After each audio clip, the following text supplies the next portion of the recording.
planning a trip to Seoul, but feeling overwhelmed by all the choices. I get it. Picking the right area to stay in can be tough with so many options. Maybe you have heard of Myeongdong for shopping, Gangnam for that upscale vibe, and Hongdae for its youthful energy. But how do you know which one really fits your style? Stick around, cause in this video, I'll break down each spot so you can pick the perfect base for your Seoul adventure.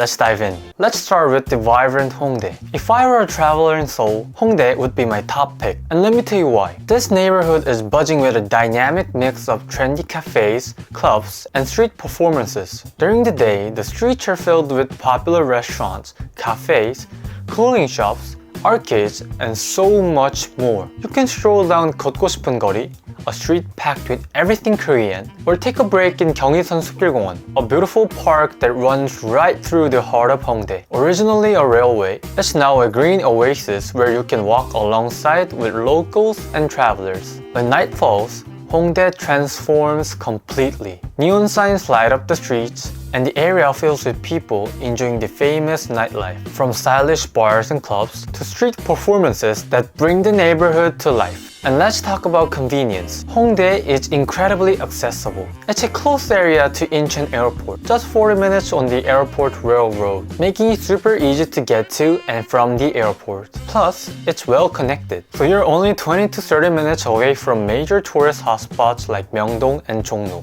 Best of all, it's budget friendly. As a university area, prices here are low, and you'll find tons of great restaurants offering delicious meals at affordable prices. Whether you want a morning coffee, a peaceful afternoon, or an unforgettable night out, Hongdae gives you the full Seoul experience, all in one place. While you're in Hongdae, don't miss out on exploring the nearby Sinchon. Sinchon is full of its mellow, authentic Korean vibe, more attuned to the local culture. This makes Sinchon feel less commercialized, focusing on affordable, traditional Korean bars, 술집, rather than clubs, and casual eateries where locals and students often gather. For travelers who want to experience Korea beyond the typical tourist spots, Sinchon offers a slice of everyday Korean life. Moving on to our next spot, Myeongdong. Myeongdong is around 70 minutes by bus from Incheon Airport and sits right in the heart of Seoul. It's often recommended as a place to stay in due to its bustling shopping scene filled with everything from cosmetic to K-pop merchandise. Myeongdong is close to Seoul's major historic spots like gyeongbok Palace and bukchon hanok Village, offering easy access to both modern and traditional attractions. Within Myeongdong, you'll find plenty of shopping options,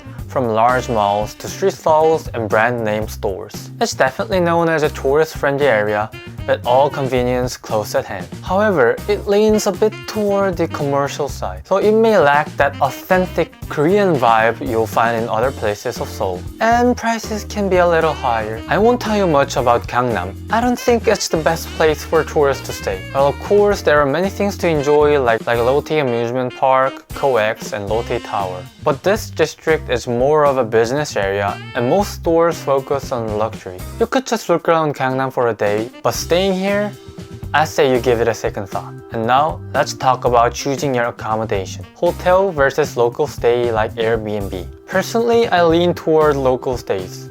And here's why. Hotels are convenient, of course, but they often separate you from the heart of the neighborhood. You're mostly surrounded by other travelers, and it can be easy to feel isolated. For me, truly immersing myself in the local scene is a big part of why I travel. If you're looking for a nice, friendly local place to stay, I've got one for you. Click the link in the comment below and check it out. So, I've shared my local take on each area. As I was making this video, I kept thinking this info could really help anyone visiting Seoul. But since we're focusing here on choosing your home bases, I had to leave out some other great details. Don't worry though, upcoming videos will cover useful tips and hidden gems around Seoul. If you're curious about transportation, must-have apps, unique attractions, and more, hit the subscribe button and get ready to experience Seoul to the fullest.